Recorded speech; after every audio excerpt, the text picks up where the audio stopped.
What's going on, world? It's the NRW. We're nerds. Rule the world, back for another weekly round of episodes with another batch of picks for our weekly episodes where we give you the latest in entertainment.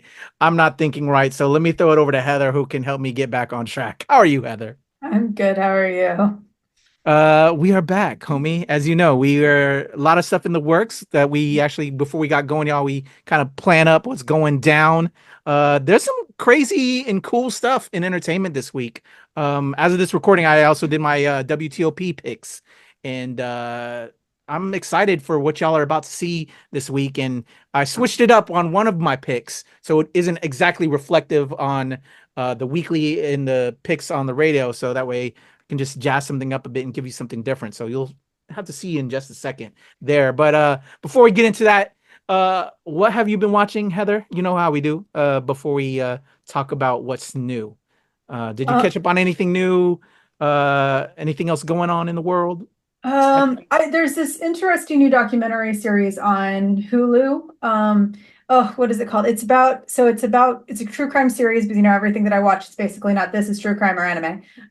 But true crime series around supernatural events. So it's basically what people have done in the name of the supernatural. Like there's a story about the lizard men and how someone tried to basically kill a lot of people because the lizard men were taking over. It doesn't talk so much about the history and the racism and all that stuff behind some of these myths, but it's very interesting. I'll figure out the name. I'll get that before. But that just showed up. Other than that, watching a lot of stuff that we can't talk about here.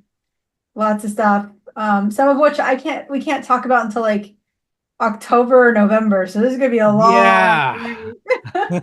Weird. Yeah, sometimes when we say that, I'm like, we're shooting ourselves in the foot. We got to be careful. When you brought true crime, that actually reminded me, there was when I was flipping through the tubes, the Menendez brothers, and I've been seeing Mhm. sparks of conversation about that Netflix, true crime doc, and there's a lot of people just talking about it. So I'm like, I saw it and I was thinking about checking it out, just didn't get around to it. But then Yeah. seeing everybody else, was curious if, when you brought that up, have you saw that? Or are you interested in that at all? Um, their story is very difficult. I don't know if I want to see, but I don't believe it's a documentary. It's a reenactment, right? Oh, that's what they're I doing? think that's what it is. Okay. Because I've seen it a couple times and I don't know, I'm not always a big fan of those kinds of stories, of those kinds of document of like I don't know, the adaptions can be kind of weird sometimes Yeah, because when it comes to murder, when it comes to true crime, one of the things that anyone should do is try not to um fantasticalize murder and put it on pedestals and all this stuff. And I feel like a lot of the times, a lot of these reenactments put the serial killer and the killers and all the bad shit above abuse, above the victims. And I I don't, agree. I'm Yeah. not a huge fan of what that often um, that does. So I've heard a lot of people say some pretty good things. Is it off my list? No. Am I running to it? No. I'd rather watch other things. And honestly, it's spooky season, so lots of horror. My husband and I are going through the Friday the 13th stuff because Friday the 13th was just a week and a half ago. Yeah, yeah. And the show is called Out There on Hulu. It's called Out There, Crimes of the Paranormal. Are you serious? We have to talk about that later then, Okay. because I might have been working on something with that. Okay. Ah, I love that. Okay, good to know. When you mentioned that, I was like, I wonder if it's that new series that I just got an email about that I might be booking something on about. Yeah. So I love that. Okay, we'll talk about that later, Heather. You got me excited to talk to you now about that opportunity. So we'll have that, and maybe you guys will see that later. Cool. A lot of wrestling going on. I'm excited. A lot of things happening in wrestling. Been checking that out. So plug to the Kayfabe Baby show that we do here on NRW with myself, Webster Style, Sean Mongold. We'll be talking all things there. Yeah, and just like Heather said, there's a lot of stuff we can't talk about yet, and that we also just alluded to a second ago that hopefully we will have shortly. that I'm gonna throw at Heather, because I'd rather her do it. And I love when I can give opportunities like that to my friends with stuff they like. So stay tuned, y'all. Let's get to the picks. Here we go. The first one I'm gonna throw at you is the switch up from what I'm doing on WTOP. Because it's a cool new show that I attended the press conference with my CCA squad. It stars Niecy Nash Betts, who we used to love when she made us laugh on oh my god, the cop show. She was a cop, the fake cops, and then she had like some other shows. But she's hilarious. She had a nail show. Remember, she was like that cop. What was that cop show? Oh god. Now that you're asking me, I don't remember. Now it's like exactly. It's skipping, but she can do horror. She can do comedy, but as well as horror, and she's dipping into the horror lane along with Courtney B. Vance, Leslie Manville, and Travis Kelce. Y'all, yes, Mr. Taylor Swift. He's dipping into the acting ring. It's called Grotesquerie. We'll check that out, and then I'll tell you, or you'll probably see on the WT. But I also want to give it some love because I have interviews tied to that other project that I talked about on the radio. So let's check out FX's Grotesquerie with Mr. Taylor Swift, Travis Kelce. Something hellish is here. This killer is someone who knows anatomy, the blood, the DNA. It was left there for us to find. It's like God left the keys to the candy store to the devil. Detective, you have an entire family murdered. Think of the worst thing you could never unsee.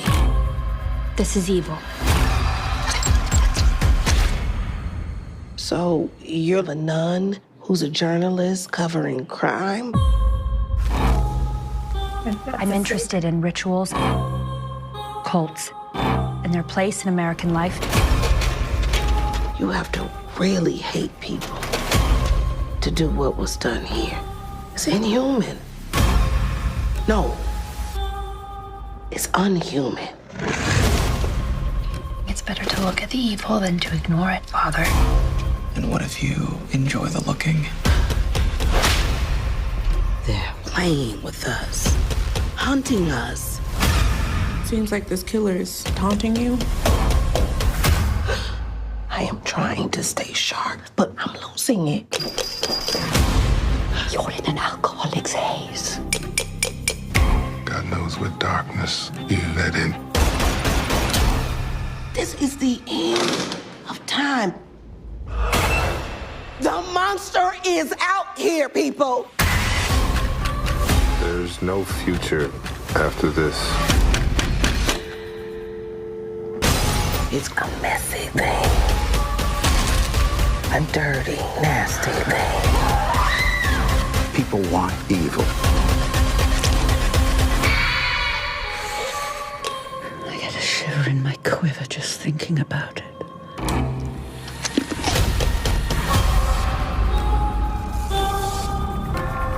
All right, the new series dropping this week from FX, Hulu as well. So if you don't have cable, but you have Hulu, it's streaming the following day. Grotesquerie with Courtney B. Vance, Niecy Nash Betts. What is the show Niecy was a part of? Did you figure that out real quick, Heather? Oh no, I did not. I was actually paying attention to the trailer. Rescue 911. Is it Rescue 911? Maybe. Was Maybe. it That's Reno probably- 911? Oh my gosh. Anyway, I love Niecy. Anyway, that was gonna kill me. But I attended a press conference that Niecy was on along with the rest of the cast, and it just sounds intriguing. I think Niecy can definitely do both. She also was in that other series not too long ago last year with about that other serial killer that she was involved in. She was amazing in that. I'm forgetting that guy too, or that name of that show. I'm terrible with names apparently right now, but to me, Niecy can do both. And so this looks awesome.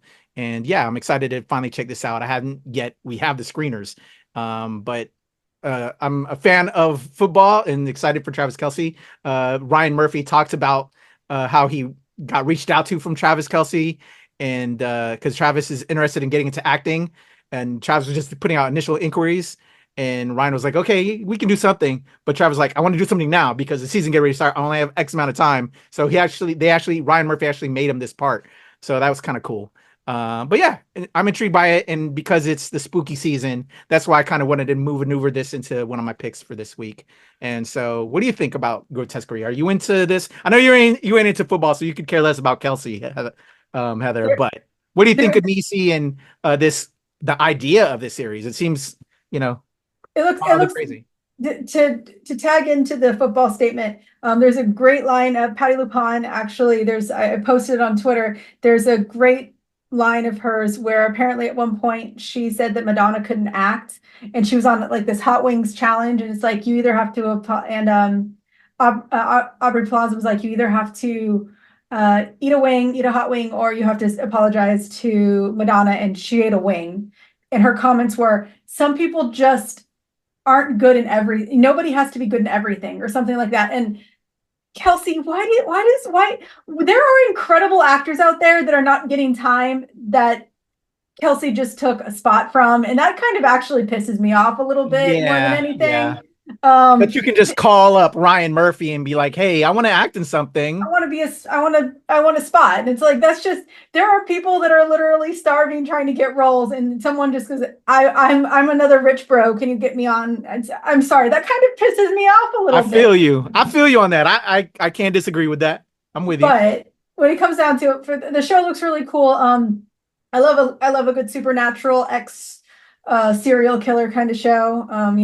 Back before all of the problems really were exposed, Supernatural was one of my favorite shows. I love a good mix of supernatural and crime. I'm very curious. The cast looks pretty damn good. Personal feelings aside for some things, the cast looks pretty cool. A great mix of talent there. It reminded me of something like right at the beginning, and I completely forgot. It was like a mix of oh my gosh, we're just gonna have we're all messing up this episode. Oh my God. It reminded me of like an Exorcist meets the journalist crime drama that we watched last year on Hulu. Yeah. Gotcha. And so, once again, this is on purpose. Patrick started the brain fog. I'm blaming him now.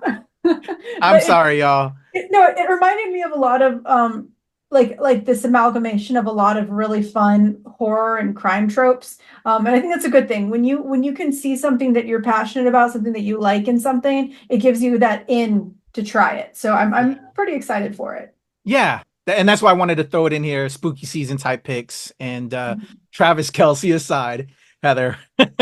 Yeah, I know. I feel you. My guy's George Kittle, San Francisco 49ers, y'all, if you didn't know already. But respect to the Chiefs. We're going to take him down, though, however.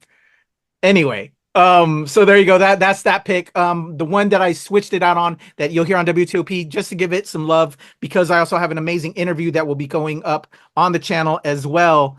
In regards to that is there's a film documentary that's on PBS streaming now. It's started streaming Monday of this recording of this week of this recording, called Who's Afraid of Nathan Law, Heather. It's about this Nathan Law. He was this young college student in Hong Kong. A lot of the citizens and the students there just, the government there is really whack. It's oppressive, and they were trying to stand up. Led a civil disobedience private, protests that, got the people together, and then, went to the side. So they tried to actually then run for office, did everything to just go along with the system to create change. But then the government found a way to get them out of their offices not too long after. And so basically all of his friends and these young activists were locked up. Some are locked up right now. And Nathan Law is on the run. He's actually living in the UK and being protected. He's a political refugee asylum. And so anyway, this documentary talks about just the struggles of these activists in Hong Kong and what they're trying to do to help create change. And I admire that greatly. And as somebody who just, it's all about that. This is a really well done documentary. Shout out to Joe Piscatella, the director, who I also spoke with Nathan Law to just, talk about this problem and talk about Hong Kong and how we need to do things to create change. And so that interview will be up with Joe Piscatella and Nathan Law, and highly recommend going to check it out. It's available to stream free. It's on YouTube. It's on pbs.org. It will also be playing on TV as well, but go check it out. Such a powerful documentary. It toured the festival circuit, and now it's has a wide release as of this week, and can't recommend that enough. And just the message, we are living in crazy times, and a lot of that can be reflective, and this will be my segue into this next film. There was the Roman Empire way back when, and we saw what happened with Caesar and Cicero and all of those folks that thought nothing could topple the Roman Empire. And it feels very much so. That's where America is heading in a lot of ways. And there's a new movie that essentially takes the Roman Empire and puts it into New York City. And it's one of Francis Ford Coppola's most beloved projects and stuff, in a project he's been trying to get to the screen after such a very long time. And he's poured a lot of money into it, his own as well as a lot of other people's. And it's probably the most expensive film, I think, of all time, is what they've said as well. Heather, if you can correct me if I'm wrong. And yes, yeah, we did it. We did the trailer react to it together, right? Yep. So when we saw it, I don't remember our feeling, but we were like, okay. I have a lot to say. I'll have a full review on the channel. I'll talk a little bit more after I show the trailer, but we're talking about Megalopolis, starring Adam Driver, Giancarlo Esposito, as well as Nathalie Emmanuel. Here we go. Don't let the now destroy the forever.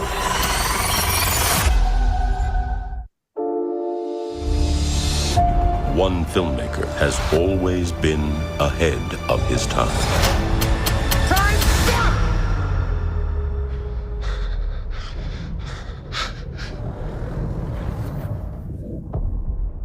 Go. Now, from visionary writer and director Francis Ford Coppola, comes an event nothing can prepare you for. Imagine today's society as a branch of civilization about to reach a dead end. Is this way we're living the only one that's available to us? My plan is a city that people can dream about. Megalopolis. What about those standing in your way? Power to the people! Who like it the way it is? People don't need dreams. People need help now. Don't let the now destroy the forever.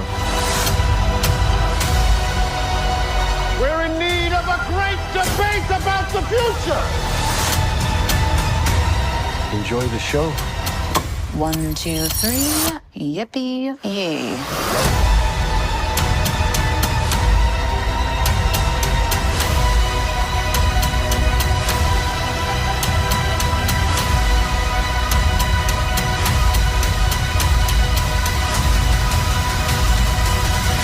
There's still so much to accomplish, but is there time?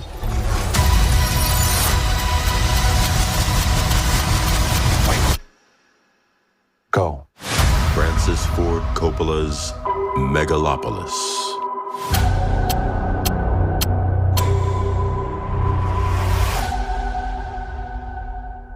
All right, there you go, Heather.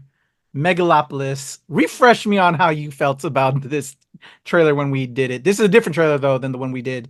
I think we did the teaser react. And now we have Megalopolis dropping this week. 3 words. Eat the rich. This movie is excess incarnate. It was made by a man who purposely said that he included canceled people because he wanted to be anti-woke. He originally was going to use AI to create a stop in about 2/3 point of the film, so that I believe it was Google's AI could then take options and opinions from the audience to rewrite the film in the way that the theater designed, instead of what would actually happen, where a whole bunch of people would just shout profanities and the stupidest things, thinking that they're the smartest people in the room. This movie is everything that shouldn't be needed to me.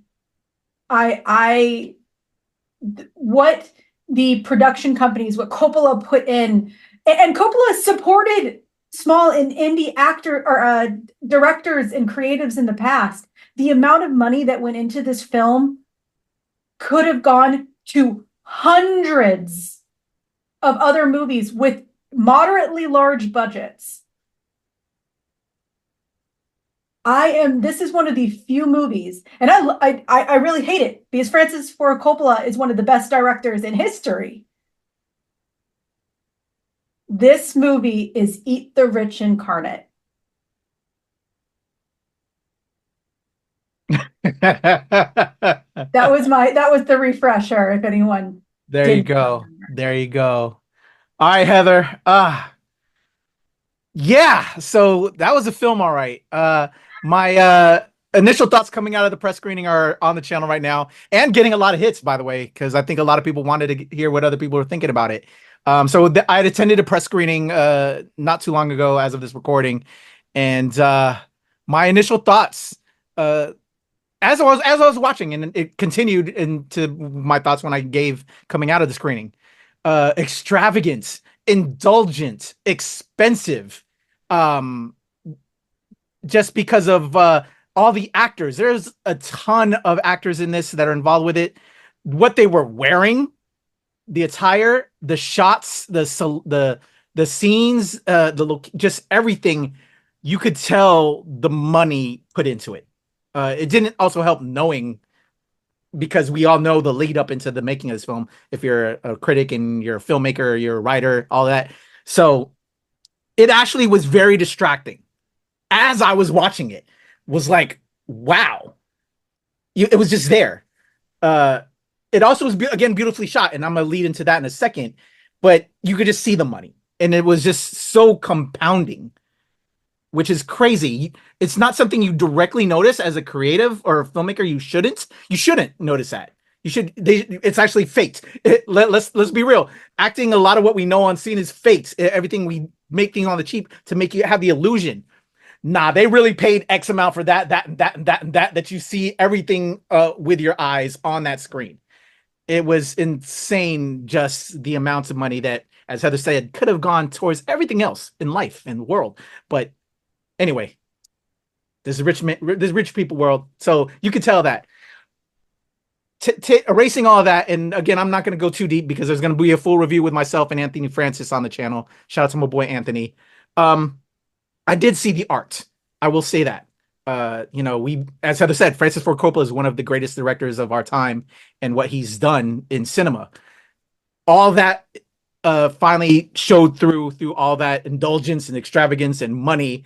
And I saw the art, even though at the end, and I'm going to say this now, and again, I'm going to throw you to the review to hear my final feeling on the film, but it is a theatrical experience. It was, I saw it in IMAX presentation, the sound, the audio, the visuals.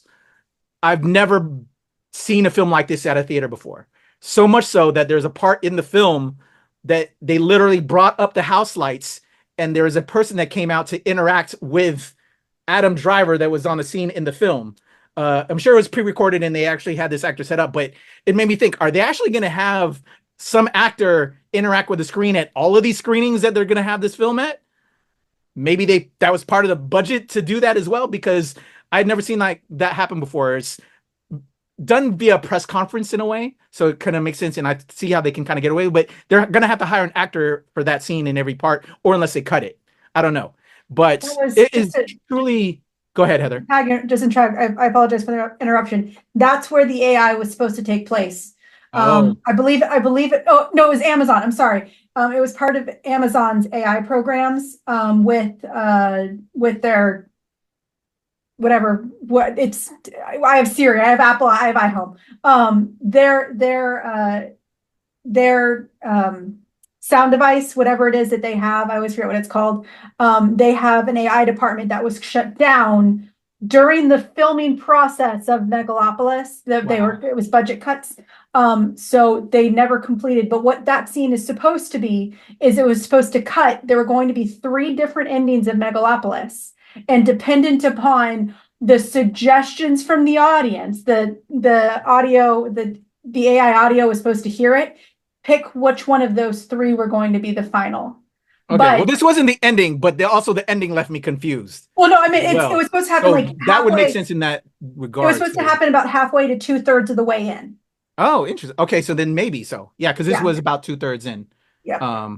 But yeah, I had never seen anything like that before. They brought out the house lights, had somebody interacting with the screen, and then it shifted from that press conference to the rest of the film, the finale towards the film.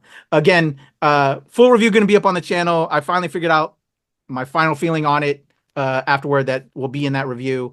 But yeah, everything Heather said, I completely agree and understand. As a creative, I'm like, God damn, I wish I had that amount of money.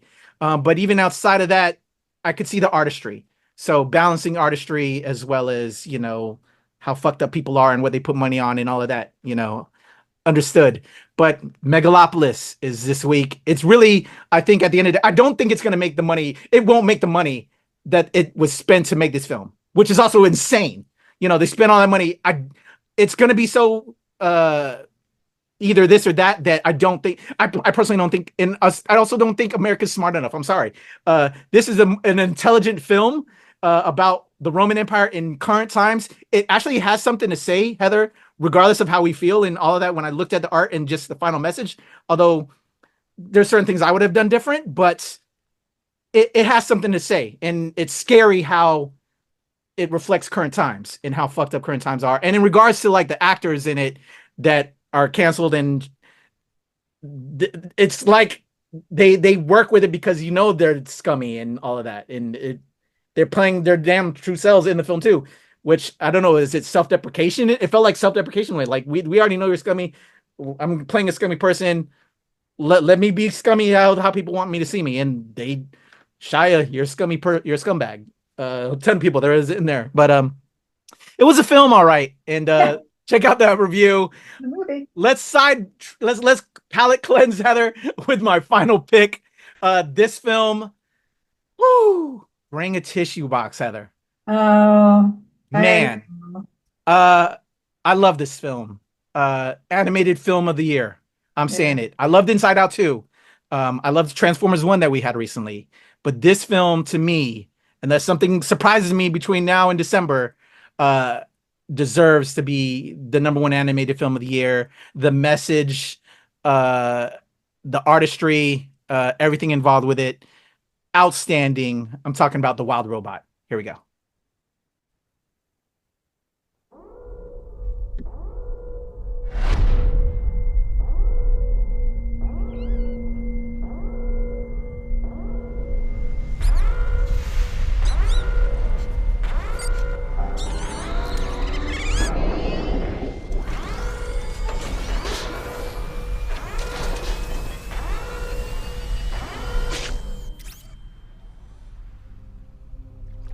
I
Sometimes, to survive, we must become more than we were programmed to be.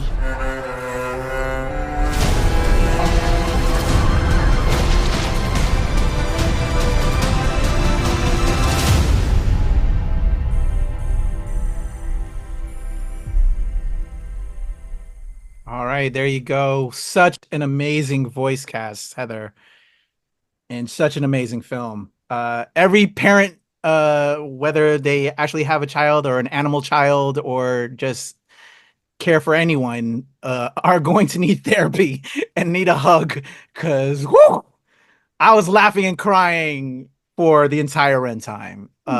So well done. And yeah, highly recommend. Animated film of the year. One of the best animated films, I would actually also say, in the past 5 years. That good. And maybe that's saying a lot, but at least for me, I'll just speak for myself. And I would highly, highly, highly recommend. And I'm looking forward to seeing it again and crushing my soul one more time. What do you think of that? What did I don't know if we did a react to that one, Heather. We did a reaction a while ago. Okay. Well, this is one of those movies. I truly believe this film is going to be the Iron Giant for this generation. It had a lot of Wall-E x Iron Giant feels to it. You know, the environmentalism, the compassion, the love. Watching reviews come out of Fantastic Fests, I think it officially premiered on the circuit yesterday. Whereas it comes out publicly this weekend. Whereas watching people say they literally cried, they were getting dehydrated from how much they were crying. Those were legitimate critiques. Those were not them saying this is a sad movie. There were at least two separate critics that I saw that were like, I was getting dehydrated. I was running out of bodily fluids. And that says a lot. It looks like a beautiful movie. Lots of Iron Giant feels to it. I am honestly very, very, very much looking forward to this movie. I know I say this about a lot of films, and unfortunately I cannot go to as much screenings as I would have loved to go to just because of distance. But this, not being able to go see this with you, was probably one of my biggest regrets of the year. I won't deny that. Yeah. I wish you could have, Heather, and had somebody else to cry with me. This and you know, as we said, and you stated all the time, which I appreciate. You know, it's very expensive, as you said, for people to go to the movie theater. So making a kind of a selection to what you're going to spend the money on is very difficult. You know, and all of that. So this is when I would spend my money on and looking forward to. So that to me says a lot. And as you said, it's so important. So yeah, highly, highly, highly, highly recommend everybody seeing this. I told my wife, and she was like, "I'm not ready to cry like that." Because I'm like, she knows what's gonna be, and I'm like, babe. She's like, no, and so we're gonna work that out because I want to see it again this weekend, but I know I'm gonna bawl, and she knows she's gonna bawl because we've been dealing with a emo teenager of late, so we know it's gonna mess us up even more. So, but so worthwhile. One of the best family films coming out this year. It's so well done, well done, and yeah, I can't recommend enough. So. Grotesquerie, Megalopolis, The Wild Robot, and throwing Who's Afraid of Nathan Law as well in there, y'all. There's a bunch of projects dropping this week, a lot of stuff, but that's what my top picks are for y'all. Where am I at, Heather? I think on this one. I'm gonna give it kind of a 2/3, mainly the Megalopolis, because I am not one of those people that usually want something to fail. Even everything it's gonna fail. I am honestly pretty excited that Megalopolis is going to fail. But I think it'll be a cult fan. I think I hear you on that with all of that. But the filmmaker, the artist in me, there's such an art to the film, despite all the garbage and everything about all that. We've talked about this before with things like James Cameron, who, by the way, totally gave into AI. So James Cameron, you can kindly screw right off right now. But we've talked about this with James Cameron. You and I aren't huge Avatar fans, but sometimes you have to go big to create something new in an industry. So once again, I don't want to totally hate on Megalopolis. There's a lot of benefits. There's a story to be told. I think Coppola bit his own, he just started talking out of his ass a little bit, and there is no such thing as a movie that needs to be that expensive at all. I would put money down that he could have made that exact film with 2/3 the budget and supported a whole bunch of young creatives. So when I say when I want to say that I hope it fails in the way that people do get something out of it, the industry gets something new out of it, but I hope Coppola does not recoup his money from it. That's all. That's the only way I want it to fail. But that's why I'm also giving it like 2/3, because I'm not saying I'm not going to see it. I'm just not going to spend if I'm going to spend $55 on a movie, it's going to be Wild Robot. So I would echo that. Do that. All right, y'all. Those are our thoughts, our vibes, our feelings for the week in those picks. If we missed anything, hit us up in the comments below. If you agree with the picks or if you have something to say, let's do it in the comments. We want to interact, y'all. So we know if we're doing things right or not. We can't get better unless you say something like help us out. Okay. All right. Heather Hurt, your boy Kuya P, Nerds Rule the World.